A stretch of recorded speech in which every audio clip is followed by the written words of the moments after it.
Hello everyone, this is Vaibhav here and I welcome you all to my YouTube channel. So आज के इस video पर हम conductor lecture number 3 शुरू कर रहे हैं। तो इसमें आज का हमारा topic self energy and interaction energy होने वाला है। सो एक काफ़ी ज़्यादा इंपॉर्टेंट टॉपिक है बिकॉज आगे आने वाले जो भी टॉपिक्स हैं ये इसके ऊपर डिपेंडेंट होने वाले हैं। सो आई होप कि अभी तक आपने लेक्चर नंबर 1 और लेक्चर नंबर 2 कम्प्लीटली देख लिया होगा और देखने के बाद आपको रियलाइज़ हुआ होगा कि हम किस लेवल की कंडक्टर हमारे इस YouTube चैनल पर कर रहे हैं। और जो भी बच्चे हमारे इस चैनल पर नए हैं मैं उन्हें बताना चाहूँगा कि फ़िलहाल अभी आपको हमारे इस YouTube चैनल पर कंडक्टर से रिलेटेड लेक्चर्स देखने को मिलने वाले हैं। पहले बहुत कुछ अपलोडेड है, आप उसे भी जाकर एक बार चेकआउट कर सकते हैं, बट फिलहाल आपको कंडक्टर से रिलेटेड लेक्चर्स देखने को मिलेंगे जिसमें हम बिल्कुल ज़ीरो लेवल से शुरू करते हुए बिल्कुल बेस्ट लेवल पर कंडक्टर्स को फिनिश करने वाले हैं, जिसके अंदर आपको डिटेल्ड थ्योरी भी मिल जाएगा और साथ में बहुत सारे प्रैक्टिस भी मिल जाएंगे जिससे कि आप कंडक्टर रिलेटेड कोई भी प्रॉब्लम अगर आपको मिलता है तो आप ईजिली उसको डील कर सकते हैं। और अगर आप चाहते हैं कि फर्दर और भी चीज़ें मुझसे सीखें तो आप हमारे ऐप को डाउनलोड कर सकते हैं, जिसका लिंक आपको डिस्क्रिप्शन बॉक्स पे या फिर पिन कमेंट के अंदर मिल जाएगा। और जैसे ही आप ऐप को डाउनलोड करते हैं तो ऐप डाउनलोड करने के बाद आपको हमारे कोर्सेज देखने को मिलेंगे जिसमें अभी तक हमने मैकेनिक्स कंप्लीट कर लिया है फॉर जेई 2025 स्टूडेंट्स और साथ में ऑप्टिक एसएसएम वेव्स ये भी अभी तक हमने कंप्लीट कर लिया है।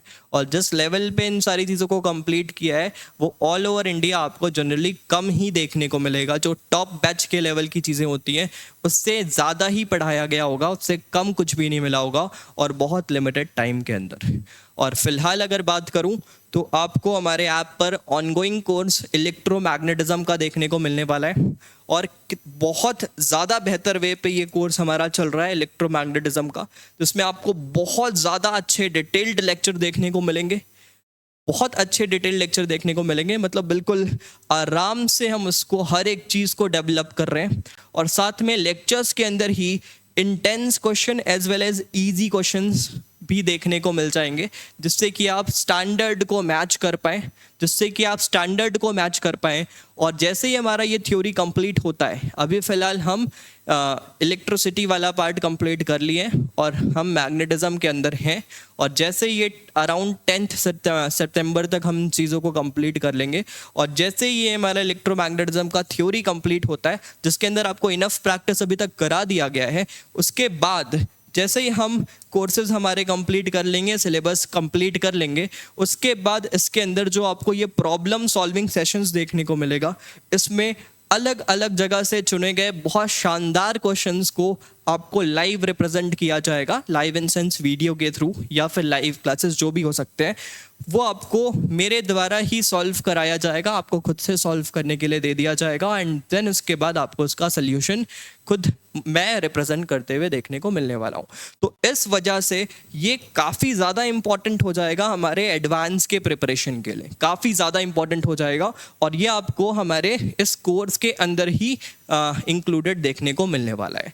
और अगर आप इसे हर एक चीज़ को अच्छी तरह से फॉलो कर लेते हैं तो मैं 100% श्योर हूँ कि आप हर एक अच्छे लेवल के सवाल को खुद से फिनिश करने के कैपेबल हो जाएंगे। मतलब आप हमारे एडवांस प्रॉब्लम सीरीज देखिएगा, उसमें जिस लेवल के क्वेश्चंस आपको देखने को मिलेंगे आप उस लेवल के क्वेश्चन को 100% खुद से अटेम्प्ट करने के कैपेबल हो जाएंगे अगर आप अच्छे ऑर्डर में सारी चीज़ों को फॉलो कर रहे हैं, लेक्चर्स को अच्छे से देख रहे हैं, लेक्चर्स देखने के बाद जो भी क्वेश्चंस कराया गया है अगर आप उसको रिपीटेड वे पे खुद से भी सॉल्व कर रहे हैं, अच्छा रिवीजन कर रहे हैं एंड फिर प्रॉब्लम सॉल्विंग सेशंस को भी साथ में अटेंड कर रहे हैं, तो इससे ज़्यादा आपको कुछ भी नहीं चाहिए, कुछ भी नहीं ज़रूरत होगी।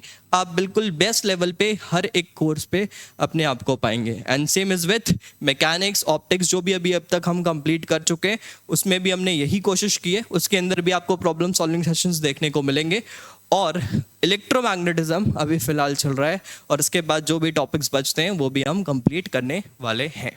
तो चलिए शुरू करते हैं आज के इस लेक्चर को फिलहाल, जिसमें हम सबसे पहले बात करने वाले हैं अबाउट the electric field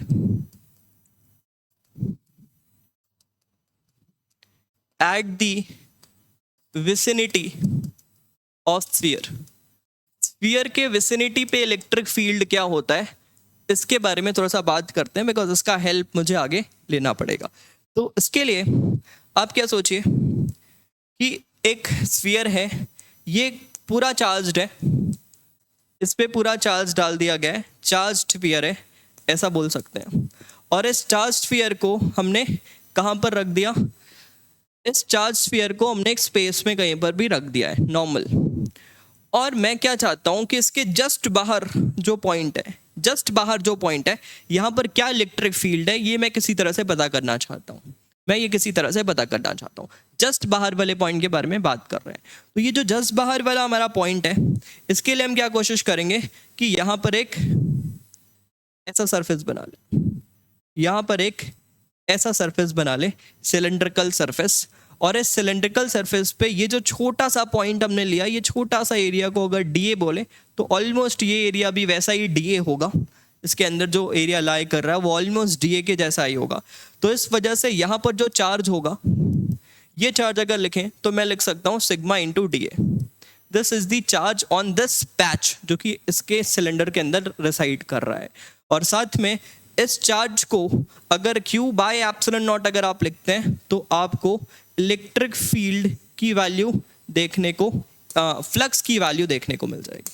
इससे आपको फ्लक्स की वैल्यू देखने को मिल जाएगी। और फ्लक्स आप यहाँ पर क्या लिख सकते हैं? E into D A. Because इस डी ए पैच पे आप क्या देखेंगे कि कंप्लीटली इस डी ए पैच पे कंप्लीटली हर जगह सेम ही इलेक्ट्रिक फील्ड होने वाला है, बिकॉज बहुत छोटा सा पैच है। और इस डी ए पैच पे और इसके जो साइड वाले पोर्शन है, इसमें कोई भी फ्लक्स होगा नहीं, बिकॉज जो भी फील्ड है वो ऑब्वियसली रेडियली आउटवर्ड ही फील्ड देखने को मिलता है। ये तो अभी तक हम सीख ही चुके हैं। तो इस वजह से E डॉट डी ए किया हमने, और फिर Q के बदले अगर sigma into D A by epsilon not रखते हैं और यहाँ पर E इंटू डी ए करते हैं, तो आप देखेंगे डी ए वाले पार्ट को कर सकते हैं कैंसिल, और इलेक्ट्रिक फील्ड का जो मैग्नीट्यूड आता हुआ देखने को मिल रहा है वो है sigma by epsilon not. Direction तो हमें बहुत पहले से पता है, बट फिलहाल अभी हमने मैग्नीट्यूड को डील करने के लिए सीख लिया है, जिसमें कि हमारा वैल्यू आ रहा है कुछ सिग्मा अपॉन एप्सिलॉन नॉट। तो ये एक रिजल्ट है जिसको आपको याद रखना है। ये विसिनिटी पर जस्ट बाहर वाले पॉइंट पर, स्फीयर के किसी भी पॉइंट पे जस्ट बाहर अगर मैं चाहता हूं तो वहां पर होने वाला इलेक्ट्रिक फील्ड मुझे सिग्मा अपॉन एप्सिलॉन नॉट देखने को मिलने वाला है। यहाँ तक कोई परेशानी नहीं होगी, बिल्कुल अच्छी तरह से आपको सारी चीज़ें समझ में आएंगी। आप आराम से बस हर एक चीज़ को समझने की कोशिश कीजिए। चलिए ठीक है, आगे बढ़ता हूँ। मैंने इलेक्ट्रिक फील्ड विसिनिटी पे निकालना सीख लिया। अब मेरा कुछ दूसरा अप्रोच होगा। अब मैं क्या देखना चाहूँगा? इलेक्ट्रिक फील्ड या फिर electric force on a patch due to other segment. दूसरे सेगमेंट की वजह से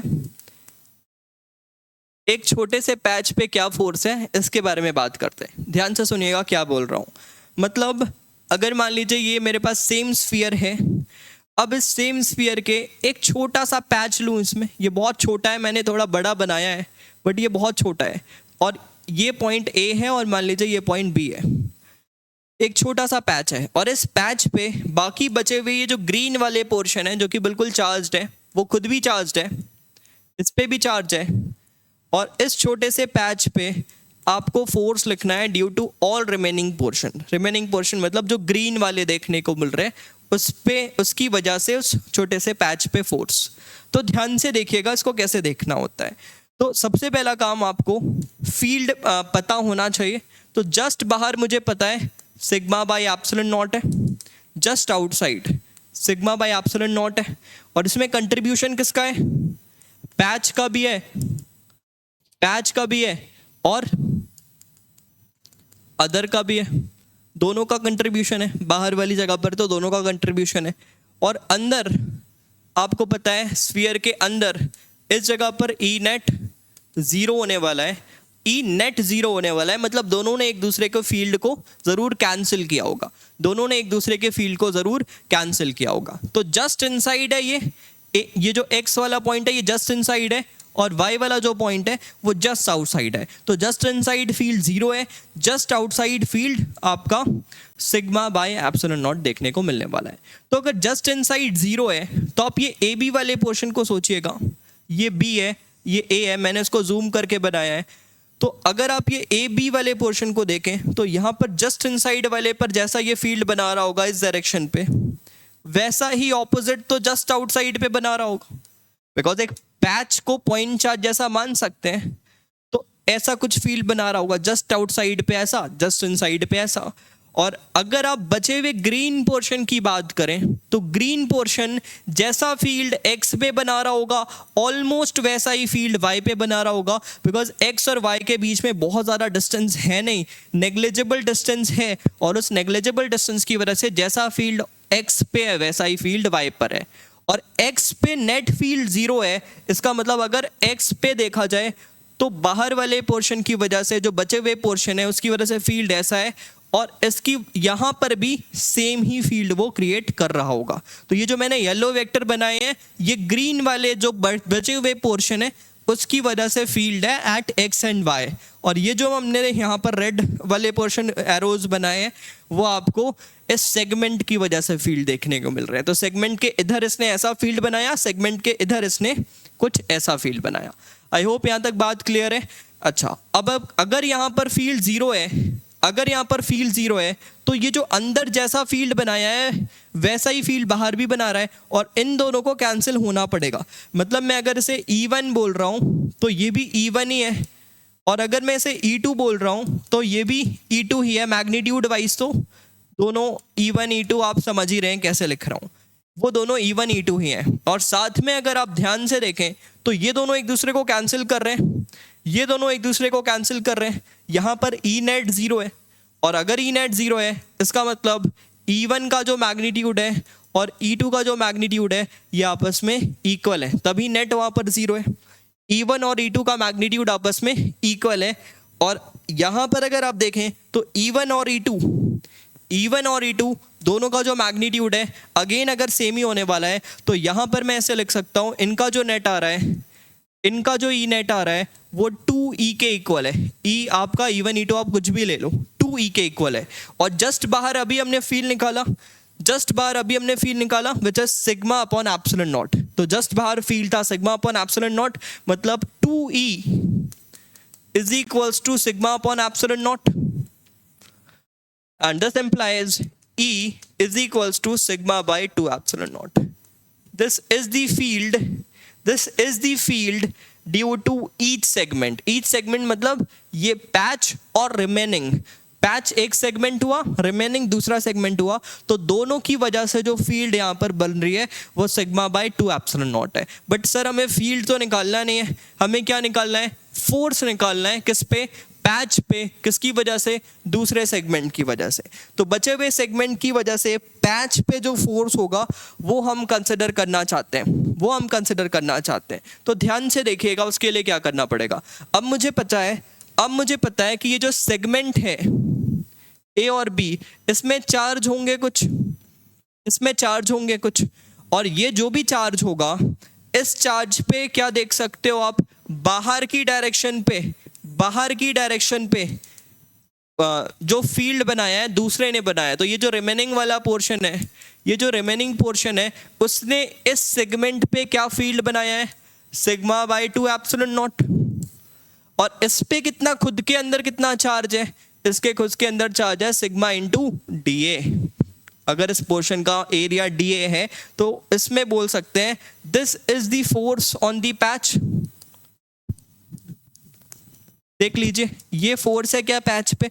ऐसा क्यों बोल रहा हूं, ये इसलिए बोल रहा हूं because this is the field due to all other charge multiplied by the own charge, उसका खुद का चार्ज मल्टीप्लाइड बाय जिस भी फील्ड पे रखा गया है। तो दूसरों ने जो फील्ड बनाया वो यहाँ पर ये था, और साथ में जो भी फोर्स, जो भी इसका खुद का चार्ज है वो ये है, दोनों को मल्टीप्लाई किए तो ये फोर्स आ रहा है। इसका मतलब क्या हुआ कि हमारे पास ये जो पैच है इसमें हर एक छोटे छोटे सेगमेंट पे बाहर की तरफ एक फोर्स लग रहा है। हर एक छोटे छोटे सेगमेंट पे बाहर की तरफ एक फोर्स लग रहा है। ये फोर्स कितना है सोचिएगा, ये फोर्स कुछ इसके इक्वल है विच इज सिग्मा स्क्वायर। एक फोर्स लग रहा है इस छोटे से पैच पे विच is sigma square by 2 epsilon not, और साथ में एक डीए बोल सकते हैं उस पैच का एरिया है। तो अगर ये फोर्स लग रहा है, फोर्स एरिया के परपेंडिकुलर ही लग रहा है, तो मैं इस छोटे से पैच पे, हर छोटे पैच पे एक प्रेशर बोल सकता हूँ बाहर की डायरेक्शन पे, बिकॉज फोर्स लग रहा है बाहर की डायरेक्शन पे and force is perpendicular to the area, therefore एक जरूर प्रेशर बन रहा होगा, हर छोटे छोटे सेगमेंट पे एक प्रेशर है। तो वो जो प्रेशर होगा, वो जो प्रेशर है उसकी वैल्यू क्या लिख सकते हैं, force upon area, and area should be perpendicular to the force, तो sigma square by 2 epsilon naught into DA, this is the force.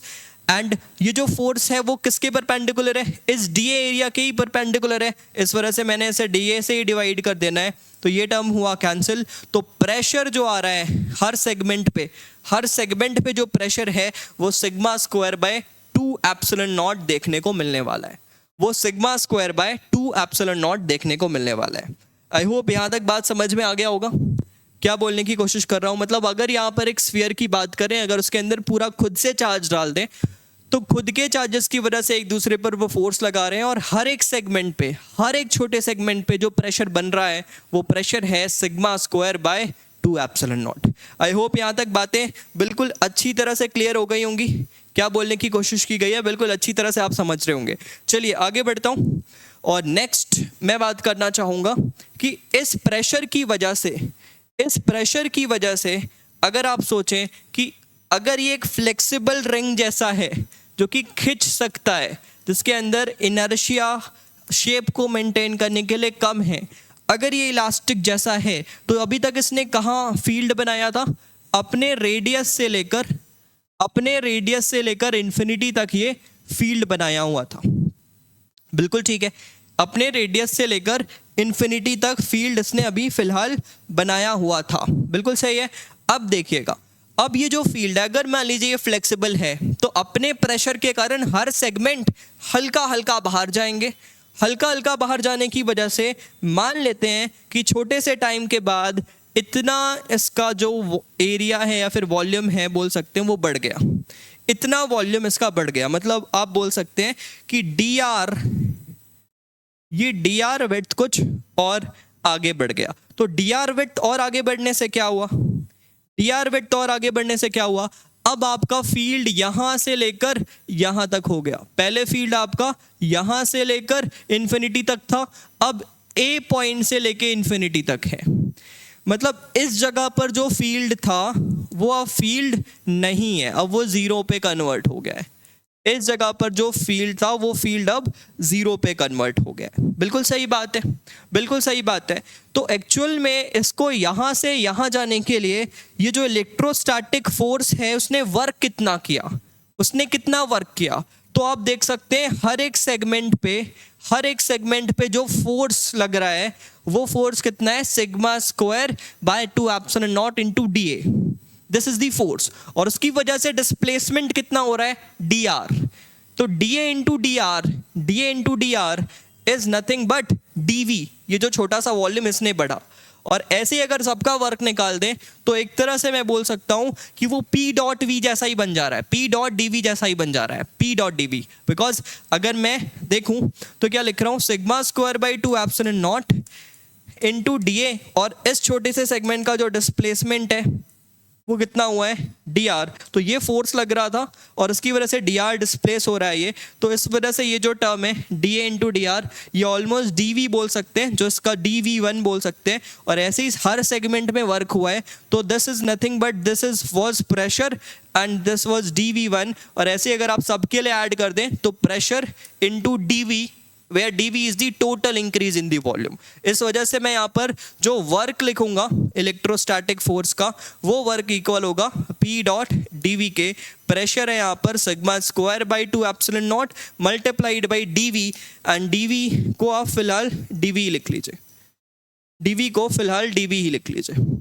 I think आपको समझ में आया होगा। dV यहाँ पर क्या है, जो कि वॉल्यूम इंक्रीज हुआ है, this dV is increase in volume, this dV is increase in volume. Clear है?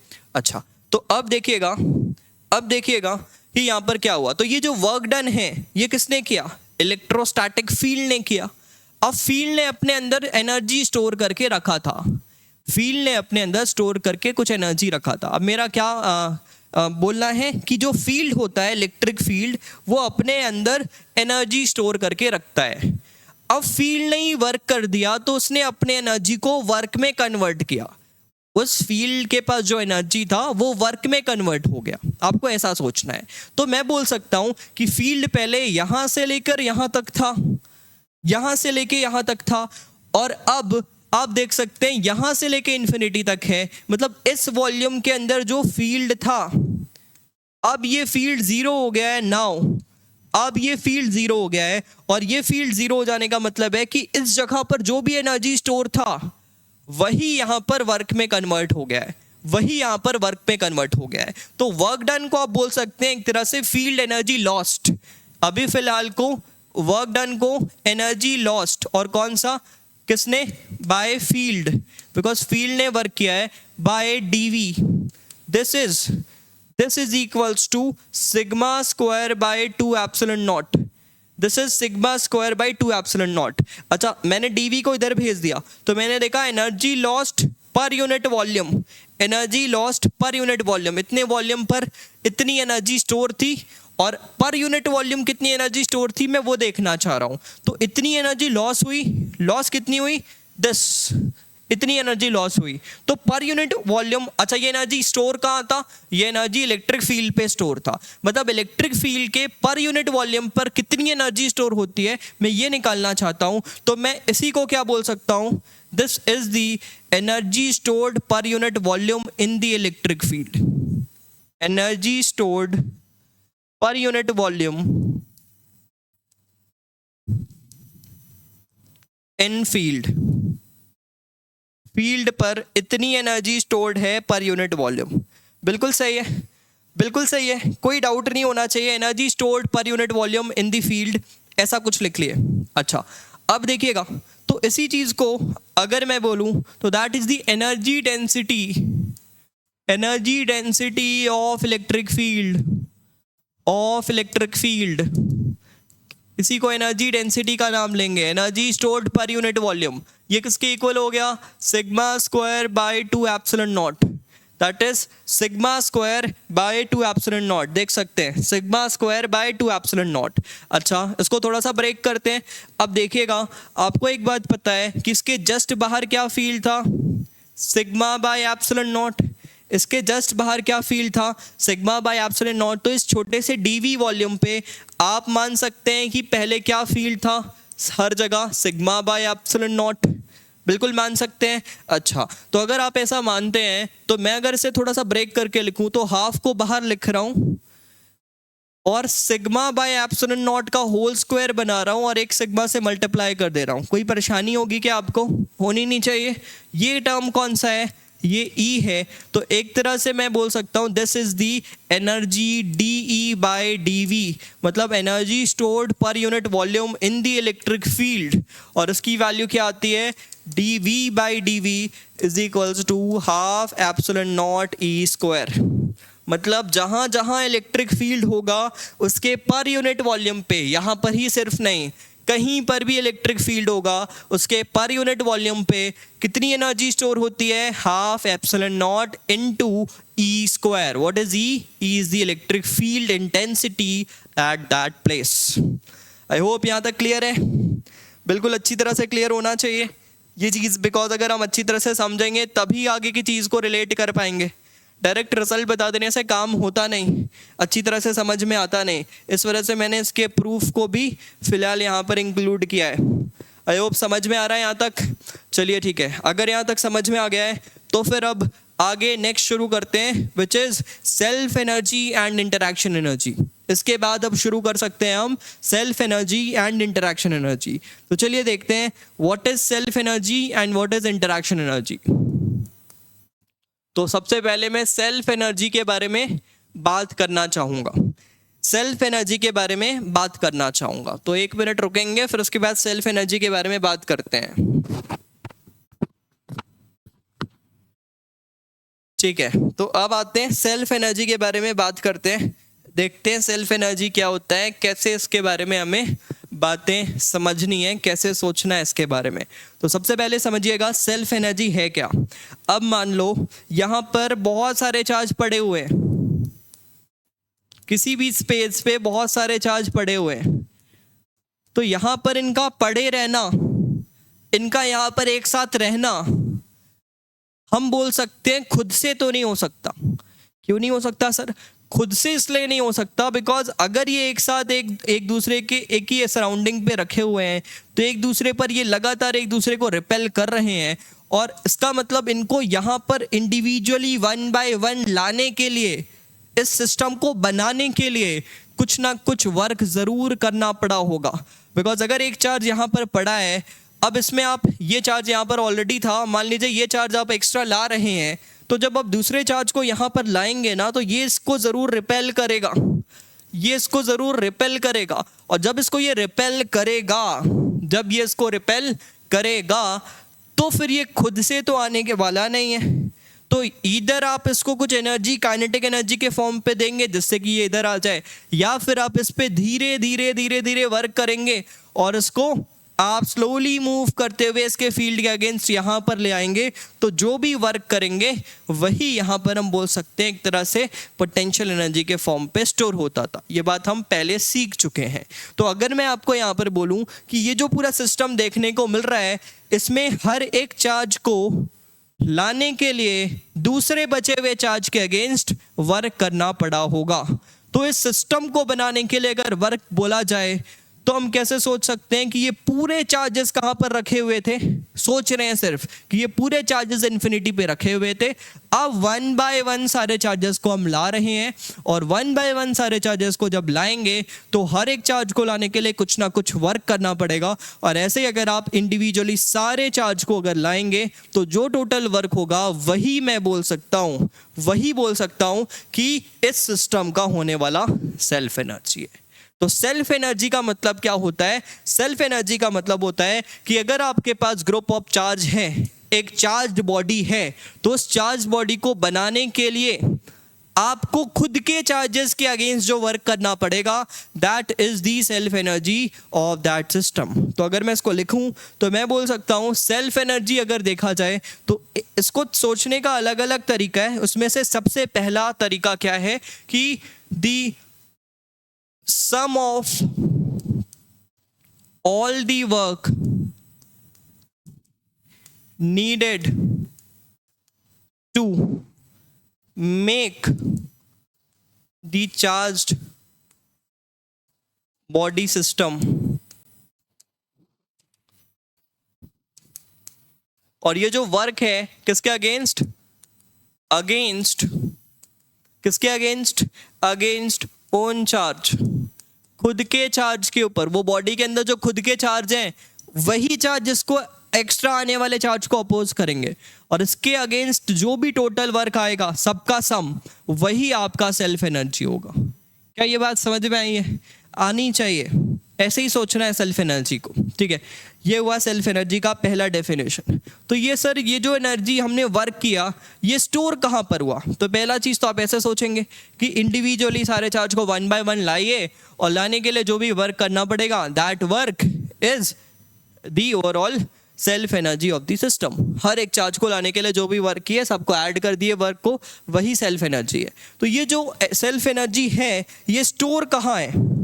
ये जो सेल्फ एनर्जी है ये आपको समझ में आना चाहिए कि ये सेल्फ एनर्जी स्टोर्ड है इन द इलेक्ट्रिक फील्ड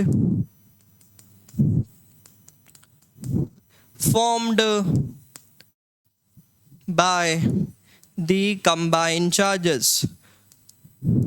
तो ये कंबाइंड चार्जेस ने जो भी नेट फाइनली फील्ड बनाया, बिकॉज जब आपने इसको पूरा कंप्लीटली बना दिया, स्फीयर पे सब जगह चार्जेस आ गए, तो जब पूरे चार्जेस आ गए तो उसके बाद उसने एक फिक्स्ड फील्ड बनाया ना, तो उस पूरे फिक्स्ड फील्ड के अंदर अभी हमने सीखा, थोड़ी देर पहले ही सीखा कि ये जो इलेक्ट्रिक फील्ड है कहीं पर भी पड़ा हो, इलेक्ट्रिक फील्ड के यूनिट वॉल्यूम पे इतनी एनर्जी स्टोर होती है, इतनी एनर्जी स्टोर होती है यूनिट वॉल्यूम पे। तो अगर इतनी एनर्जी स्टोर होती है तो ये जो वर्क आपने किया है इस सिस्टम को बनाने के लिए, वो वर्क आपका फील्ड के फॉर्म पे एनर्जी के फॉर्म, फील्ड के फॉर्म पे एनर्जी रखते हुए, फील्ड एनर्जी रखते हुए स्टोर कर लिया है। मतलब stored in the electric field formed by the combined charges. मतलब अगर एक स्फीयर का एग्जांपल लूं तो स्फीयर पे जो सेल्फ एनर्जी था वो क्या था कि आपने सारे चार्जेस को लाने के लिए जो भी वर्क किया वो लिख लिए, और ये जो वर्क किया उसकी जो एनर्जी है वो कहाँ पर स्टोर है, इलेक्ट्रिक फील्ड के अंदर ही स्टोर है। तो कुछ इस प्रकार से आपको सोचना है।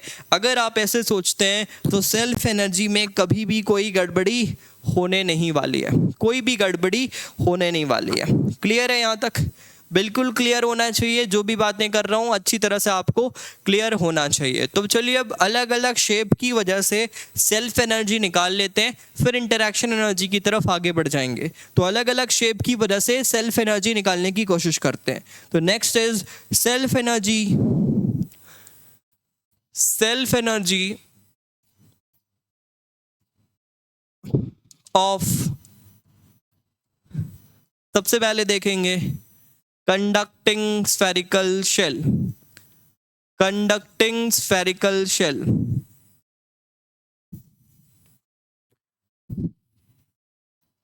ठीक है। कंडक्टिंग स्फेरिकल शेल के लिए सेल्फ एनर्जी ध्यान से सोचिएगा, आपको खुद से करना है ये। तो ये मेरे पास एक आर रेडियस का शेल है, ये मेरे पास एक आर रेडियस का शेल है, आर रेडियस का एक शेल बना लिया। इस शेल पे फाइनली क्या बोल रहा हूँ सुनिएगा, फाइनली क्यू चार्ज डाला है मैंने, फाइनली क्यू चार्ज डाला है। बट किसी इंटरमीडिएट टाइम पे पूरा फाइनल जब इस पे चार्ज ये पूरा हो जाएगा तो क्यू चार्ज इस पे ओवरऑल है, ये मान रहे हैं कैपिटल क्यू। बट बीच में मान लीजिए किसी इंस्टेंट ऑफ टाइम पे इसमें स्मॉल क्यू चार्ज जब प्रेजेंट था तब के बारे में मैं बात कर रहा हूँ। जब इसमें स्मॉल क्यू चार्ज था तब के बारे में मैं बात कर रहा हूँ। तो सर ये स्मॉल क्यू चार्ज को लाने के लिए भी वर्क करना पड़ा होगा, ऑब्वियसली करना पड़ा होगा, बिल्कुल करना पड़ा होगा, क्यों नहीं करना पड़ेगा। हर एक छोटे छोटे चार्ज को लाने के लिए करना पड़ा होगा। अगर आप वैसा सोचें कि सारे चार्ज को इन्फिनिटी पे रख दिए और इंडिविजुअली ला रहे हैं तो पहले चार्ज को लाने के लिए सिर्फ वर्क नहीं करना पड़ा, बिकॉज तब किसी ने फील्ड नहीं बनाया। बट एक छोटा सा चार्ज भी अगर आ जाएगा तो फिर अगले चार्ज को लाने के लिए वर्क करना ही करना पड़ेगा। तो इसका मतलब ये है कि मैंने किसी इंटरमीडिएट टाइम पे बना लिया जब इस पे स्मॉल क्यू चार्ज प्रेजेंट था, और अब मैं यहाँ से एक्स्ट्रा चार्ज ला रहा हूँ, कौन सा, डी क्यू। और इस डी क्यू चार्ज को कहाँ पर पटक रहे हैं, इसके सरफेस पे रखना चाह रहे हैं। इसका रेडियस आर फिक्स्ड है, इसके सरफेस पे रखना चाह रहे हैं। तो बताइए कहाँ से ला रहे हैं सर, इन्फिनिटी से ला रहे हैं। कहाँ पर फाइनली रखेंगे, इसके सरफेस पे।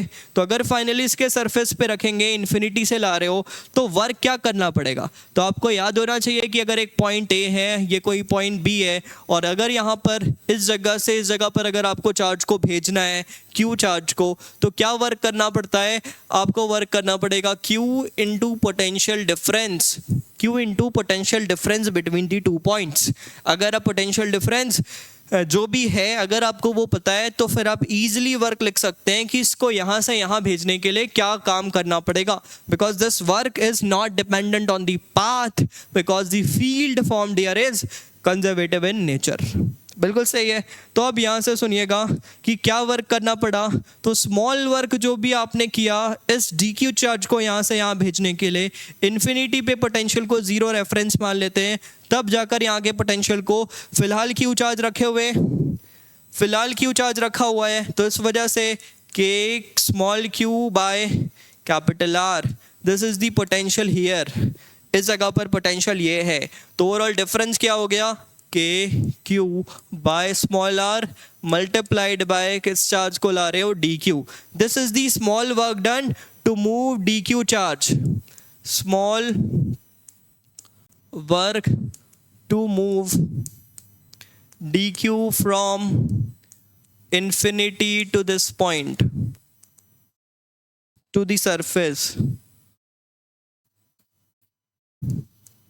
कब, जब सरफेस में Q charge, small Q charge पड़े हुए थे, तब इतना वर्क करना पड़ा। तो ऐसे ही अगर सबका वर्क लिखना है तो इंटीग्रेट करना पड़ेगा।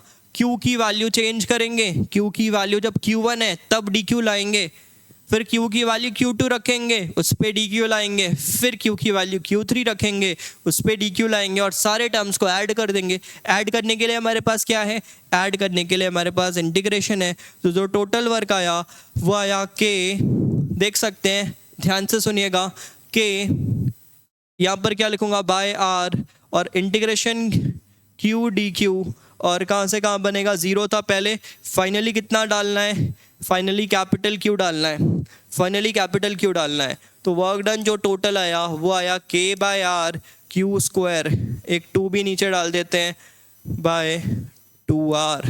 This is the work and this work is nothing but self energy. यही वर्क सेल्फ एनर्जी है। तो इसका मतलब क्या हुआ, इस स्फीयर का अगर सेल्फ एनर्जी लिखना चाहूँ, इस स्फीयर का अगर सेल्फ एनर्जी लिखना चाहूँ तो मुझे क्या समझ में आ गया कि वो सेल्फ एनर्जी किसके इक्वल है, K Q square by 2r। This is the self energy of a conducting shell. तो ये फॉर्मूला याद ही होना चाहिए भाई, इसके बिना काम चलेगा नहीं आगे, बार बार डिराइव नहीं करना है इसको, रिजल्ट याद रखना है। ये अगर एक कंडक्टिंग शेल है उस पर क्यू चार्ज पड़े हुए हैं फाइनली, तो उसके पास होने वाली सेल्फ एनर्जी जो होगी वो होगी के Q square by 2r, are उसका खुद का रेडियस है। यहाँ तक क्लियर हो जाना चाहिए, जो भी बोल रहा हूँ अच्छी तरह से आप समझ रहे होंगे, ठीक है। तो ये हो गया हमारा कंडक्टिंग शेल का। अब आ जाता हूँ फील्ड, मतलब self energy of a non conducting shell. Self energy of non conducting shell. अच्छा, नॉन कंडक्टिंग शेल का सेल्फ एनर्जी कैसे लिखना है सर, जो भी अभी आपने बताया उसका दूसरा अप्रोच भी कुछ हो सकता है क्या? हाँ, दूसरा डेफिनेशन था कि ये जो एनर्जी है वो है कहाँ, वो फील्ड पे है। तो क्या आप इसकी फील्ड को जानते हैं क्या?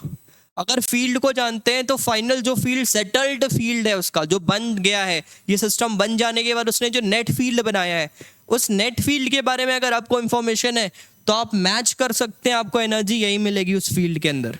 एक बार चेक करें क्या? चलिए एक बार चेक करते हैं। तो मुझे पता है कि जब ये फाइनली बन गया, जब ये फाइनली बन गया तो इस पर कितना चार्ज है, इस पर कितना चार्ज है, कैपिटल क्यू चार्ज है। और इसके फील्ड के बारे में इंफॉर्मेशन है क्या? हाँ, मुझे इंफॉर्मेशन है, किसी भी आर डिस्टेंस पे जो फील्ड है, इस फील्ड की वैल्यू है K Q by R square. यही तो फील्ड है किसी भी आर डिस्टेंस पे। तो अगर मुझे एनर्जी चाहिए तो मैं क्या करूँगा, किसी भी आर पे गए, किसी भी आर पे गए और छोटा सा डी आर आगे बढ़ गए, देख लीजिए, इस छोटे से वॉल्यूम पे एनर्जी निकालते हैं और ऐसे ही फिर इन्फिनिटी तक इंटीग्रेट कर देंगे, ऐसे ही इन्फिनिटी तक इंटीग्रेट कर देंगे। तो देखिए किसी आर पे गए और छोटे से वॉल्यूम पर एनर्जी निकालते हैं। इस जगह पर फील्ड ऑलमोस्ट क्या है, K Q by R square. इस छोटे से वॉल्यूम की वैल्यू पता है क्या? इस वॉल्यूम की वैल्यू पता है क्या? जी हाँ, पता है हमें। क्या है सर? इसका वॉल्यूम क्या लिखेंगे, स्फीयर है और उसका थिकनेस है dr। तो ये हो गया इसका वॉल्यूम। और हमें पता है कि पर यूनिट वॉल्यूम कुछ एनर्जी होती है, तो पर यूनिट वॉल्यूम एनर्जी होती है half epsilon naught into E square, मतलब के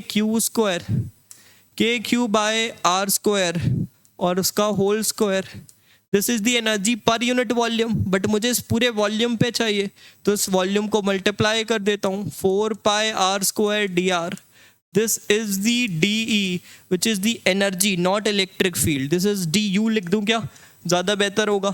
यू आप एनर्जी की तरह समझते हैं, पोटेंशियल एनर्जी है ये, तो डी यू, ठीक है। अच्छा, अब देखिए ऐसे ही कहाँ तक फील्ड है, फील्ड कहाँ से कहाँ तक है? फील्ड हमारा जो है वो शुरू हुआ है आर से और गया है इन्फिनिटी तक। सॉरी, हाँ, कहाँ से शुरू हुआ है? आर से कहाँ को गया है? इन्फिनिटी तक। सही बात है ना, आर से शुरू होते हुए इन्फिनिटी तक गया है ना फील्ड। अच्छा, तो मुझे पता है कि अगर मुझे टोटल एनर्जी चाहिए तो मुझे डी यू का इंटीग्रेशन बनाना पड़ेगा, और उस इंटीग्रेशन पे लिमिट जो होगा वो r का लिमिट चलेगा कहाँ से कहाँ, r से इन्फिनिटी तक। तो देखिएगा थोड़ा सा इस टर्म को, ये काफ़ी इम्पॉर्टेंट है हमारे लिए समझना। तो अगर काफ़ी इम्पॉर्टेंट है सॉरी, तो यहाँ पर क्या लिखूँगा, हाफ एप्सिलॉन नॉट। देखिए ये 4 पाई एप्सिलॉन नॉट को साथ रखें क्या, अच्छा दिखता है ना, ये साथ में साथ रख लेते हैं, 4 पाई एप्सिलॉन नॉट, फिर K square Q square by R to the power 4। यहाँ पर देखिए 4 पाई को यूज़ कर चुका हूँ, तो एक आर स्क्वायर है, एक डी आर है, दिस इज डी यू। तो अगर मुझे यू टोटल चाहिए, अगर मुझे u टोटल चाहिए तो मुझे इसका इंटीग्रेशन बनाना पड़ेगा r से इन्फिनिटी तक, r से इन्फिनिटी तक। तो देखिएगा ध्यान से समझिएगा, ये जो है ये टर्म तो 1/k हो गया ना भाई, ये 1/k तो है, 1/4 पाई एप्सिलॉन नॉट की वैल्यू 1/4 पाई एप्सिलॉन नॉट, और इसी को भी 1, तो ऐसे लिखेंगे ना, ऊपर चढ़ जाएगा ये।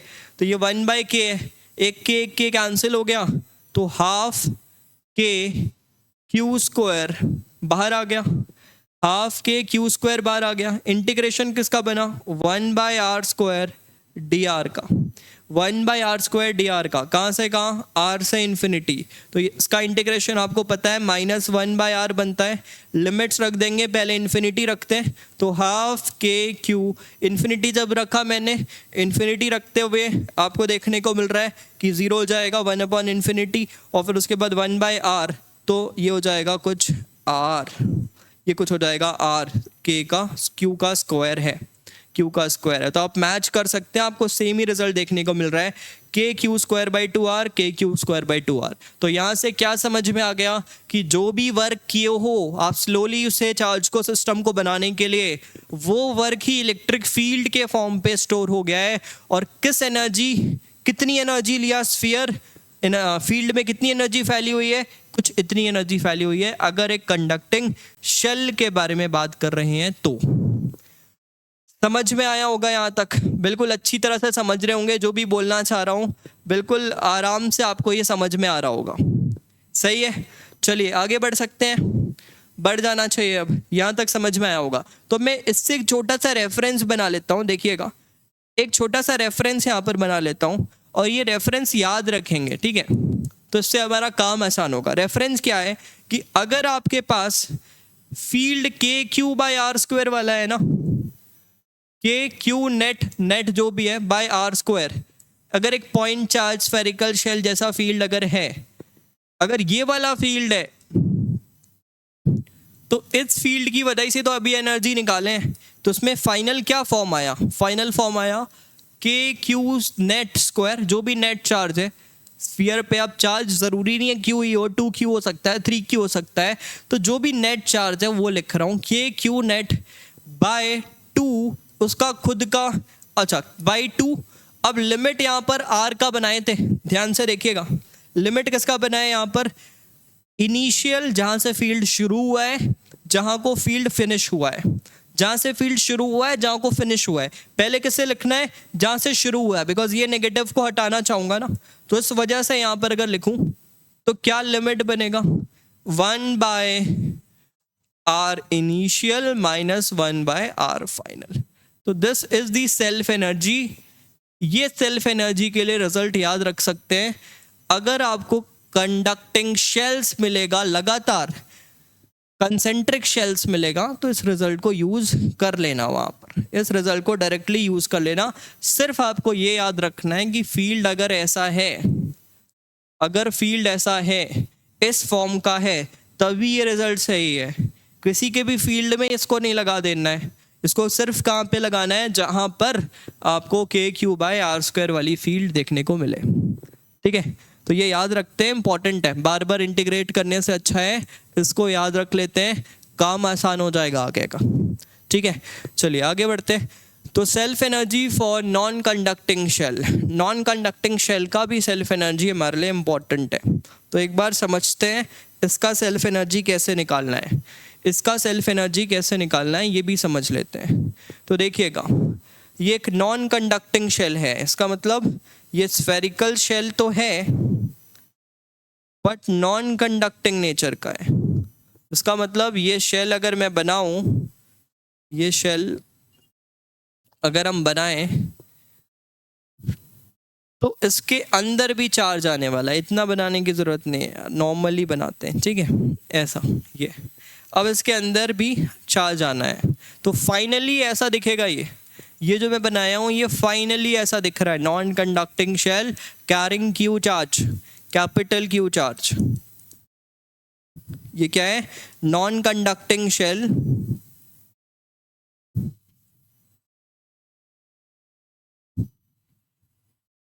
और कितने चार्ज हैं? Carrying capital Q charge. Finally ऐसा दिख रहा है। अब इसको बनाने के लिए भी तो वर्क करना पड़ा होगा, तो इसका सेल्फ एनर्जी अगर देखना है तो मुझे समझ में आ रहा है कि किसी बीच में ये जब स्मॉल क्यू चार्ज रखा होगा तब के बारे में बात करना पड़ेगा, और छोटा सा डी क्यू चार्ज लाने के लिए जो भी वर्क करना पड़ेगा वो वर्क देखना पड़ेगा। तो फिलहाल इसका फाइनल देखिएगा, एक बात ध्यान से सुनिएगा, यहाँ पर इसका फाइनल रेडियस आर है और फिलहाल इसका जो रेडियस है वो स्मॉल आर है, और इस पे हम एक्स्ट्रा डी क्यू चार्ज यहाँ से यहाँ डालना चाह रहे हैं। डी क्यू एक पॉइंट चार्ज है क्या? हाँ, पॉइंट चार्ज ही मान लो, बहुत छोटा चार्ज है जो कि लाना चाह रहे हैं। अब देखिएगा, अब मेरी बात को ध्यान से सुनिएगा, यहाँ पर थोड़ा सा आपको दिमाग लगाना पड़ेगा, यहाँ पर थोड़ा सा सोचना पड़ेगा, बिकॉज यहाँ पर जो बातें हो रही हैं थोड़ी अलग है। यहाँ पर डिफरेंस ये है कि आप पिछली बार जब शेल के साथ डील कर रहे थे जो कि कंडक्टिंग था, तो जो भी चार्ज लाना था वो सरफेस पे ही लाना था और इसका रेडियस फिक्स था। यहाँ पर क्या डिफरेंस है कि जैसे जैसे चार्ज लाओगे तो रेडियस भी इंक्रीमेंट हो रहा है। तो ये जो छोटा सा वर्क है वो DW लिखने में तो कोई परेशानी नहीं है सिंबल के फॉर्म पे। तो अगर इस पे अभी कितने चार्ज हो गए होंगे? स्मॉल क्यू मान लूँ, अभी इसमें स्मॉल क्यू चार्ज मान लेता हूँ, तो क्या लिखूंगा? KQ/R, this is the potential difference. और यहां से आप कितने चार्ज को ला रहे हो? DQ। यहां से आप कितने चार्ज को ला रहे हो? DQ चार्ज को एक्स्ट्रा ला रहे हो। तो ये आपका छोटा वर्क है, लेकिन इस वर्क में जैसे आपने पिछले केस में क्या किया, R को भी इंटीग्रेशन के बाहर निकाला और इंटीग्रेट कर दिया, बिकॉज R वहां पर कांस्टेंट था। बट यहाँ पर R भी चेंजिंग है, R will increase from 0 to capital R, 0 से कैपिटल R। तो अब आपको इस R को भी इंटीग्रेशन के अंदर या फिर उसको कन्वर्ट करना पड़ेगा DQ और Q के फॉर्म पे, R को भी Q के फॉर्म पे बदलना पड़ेगा। तो देखिएगा क्या कर सकते हैं, या फिर आप DQ को बदल लो, ठीक है। तो इसको सोचने के दो तरीके हैं, एक लॉजिकली और एक फिर मैथमेटिकली। तो अगर यहाँ से देखूं Q चार्ज जो है वो है कितना, यहाँ पर होने वाला चार्ज फाइनल कितना है? This 4/3 pi r cube, this is the charge density rho, volume charge density, multiplied by इसका volume 4/3 pi r cube, this is Q ना। देख लीजिए, यही तो Q है, small q, because final charge कितना लाया हमने? Q। और टोटल इसकी जो डेंसिटी है वो फाइनल चार्ज के हिसाब से ही लिख लो, बिकॉज डेंसिटी तो डिपेंडेंट नहीं है ना, वॉल्यूम कितना है, छोटा लो बड़ा लो एक ही बात है। तो मैंने कैपिटल Q के फॉर्म पे लिखना चाहा है, तो देखो ऐसा कुछ लिखे। तो यहाँ से अगर Q की वैल्यू ये है तो उसको डिफ्रेंशिएट कर लो, तो यहाँ से 4/3 कैंसिल करते हैं, तो DQ क्या आ गया? DQ देखिएगा क्या आ गया। DQ में अगर आप देखें तो Q/R², DQ मतलब इसको डिफ्रेंशिएट कर दे रहा हूँ, तो Q/R³ ये वाला टर्म तो हो गया, और इसमें अगर देखें तो 3 का टर्म आ गया, और यहाँ पर क्या लिख सकते हैं? R⁴ लिख सकते हैं ना, कुछ इस तरह से DQ लिख लिए, और एक DR चेक कर लीजिए एक बार, बिकॉज मैंने किसके साथ डील किया है? एक स्फीयर के साथ डील किया है, तो कुछ इस तरह से आता हुआ देखने को मिल रहा है। तो this is Q R cube 3, कुछ इस तरह से। इसको दूसरी तरह से कैसे सोच सकते हैं ये सोचिएगा। ये तो हमने मैथमेटिक्स यूज करते हुए कर लिया। अब देखिएगा ये जो डी क्यू है, अगर Q charge 4/3 pi R cube volume पे था तो डी क्यू चार्ज कितने वॉल्यूम पर, तो पर यूनिट चार्ज कितने वॉल्यूम होगा, जो पर यूनिट वॉल्यूम पे कितने चार्ज होंगे, दिस इज द चार्ज पर यूनिट वॉल्यूम। और अब हम कितने चार्ज को ला रहे हैं, ये बात को ध्यान से सुनिएगा। ये मैं बोल सकता हूं कि क्यू चार्ज जो है, इस तरह से समझाता हूं तो ज्यादा बेहतर आएगा। तो आप ये सोचिए कि आपके पास एक स्फीयर है, इस स्फीयर पे इसका रेडियस r है। इस स्फीयर पे जब आपने q चार्ज टोटल दिया तो वो कितना वॉल्यूम लिया, 4/3 pi R cube. Capital Q charge ने इतना वॉल्यूम लिया, तो यूनिट चार्ज कितना वॉल्यूम लेगा, Q चार्ज वॉल्यूम ले रहा है 4/3 पाई आर क्यूब, तो यूनिट चार्ज कितना वॉल्यूम लेगा, 4/3 pi R cube by Q। और हम कितना चार्ज ला रहे हैं, dq, तो ये क्या लेने वाला है, dv। ये किसके इक्वल है, this is the volume occupied by that. और वॉल्यूम को क्या लिख सकते हैं, वॉल्यूम को लिख सकते हैं 4/3 pi R cube, sorry volume को लिख सकता हूं, वॉल्यूम इन dv को क्या लिख सकता हूं, volume into thickness, volume into thickness. तो dv को मैं लिख सकता हूं 4 pi R square into dr, this is 4/3 pi R cube by q into dq। देख सकते हैं यहाँ से आप 4 पाई करते हो कैंसिल, और यहाँ से जब आप देखेंगे तो आपको dq की वैल्यू चाहिए, तो dq आप लिख सकते हो 3qr square dr by R cube. देख लीजिए, यही तो यहाँ से भी डिफरेंशिएशन से भी आया था, 3qr cube R square dr by R cube. बिल्कुल सही है। तो सोचना आना चाहिए कि वो डिफरेंशिएशन से एक्चुअल में हमें मिला क्या है, डिफरेंशिएशन से मिला क्या है, वो इम्पॉर्टेंट है सोचना और समझना। तो ठीक है, अभी फिलहाल मैं इसके साथ ही चलता हूँ। और ये जो भी रिजल्ट डी क्यू का आ गया, तो डी क्यू को अब आप चाहो तो रिप्लेस कर दो, डी क्यू को रिप्लेस कर दो, आर के फॉर्म पे आप अपने लिमिट्स वगैरह के साथ आगे बढ़ सकते हो। तो चलिए डी क्यू को वहाँ से हटा देते हैं और अपने रिजल्ट पे पहुँच जाते हैं। तो this is D Q, and हमारा जो वर्क था वो भी ले लेते हैं अपने साथ। तो ये वर्क था,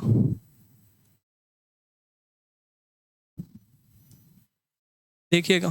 तो यहां से क्या लिखूं, यहां से लिखूंगा dw इज इक्वल्स टू के क्यू की वैल्यू भी अभी रखेंगे बाय आर, और डी क्यू के बदले आप वैल्यू रख दो। तो डी क्यू के बदले लिखेंगे क्यू अपॉन आर क्यूब, एक 3 का भी टर्म है, कैलकुलेशन थोड़ा देखिएगा, 3q by R cube into R square D R, this is small work. Q की वैल्यू भी रख दो यार, क्यू की वैल्यू भी रख देते हैं। तो देखिएगा डी डब्ल्यू इज के, what is Q, Q is the charge when the volume is when the radius is r, small r। तो क्या हमें पता है चार्ज डेंसिटी तो q by 4/3 pi R cube है, ये वॉल्यूम चार्ज डेंसिटी है, और हमारा वॉल्यूम क्या है 4/3 पाई आर क्यूब, तो यही हमारा q है। तो q की वैल्यू अगर देखें तो 4/3 कैंसिल हुआ, तो क्या आया था q R cube by R cube, this is q, रख दो q की वैल्यू भी।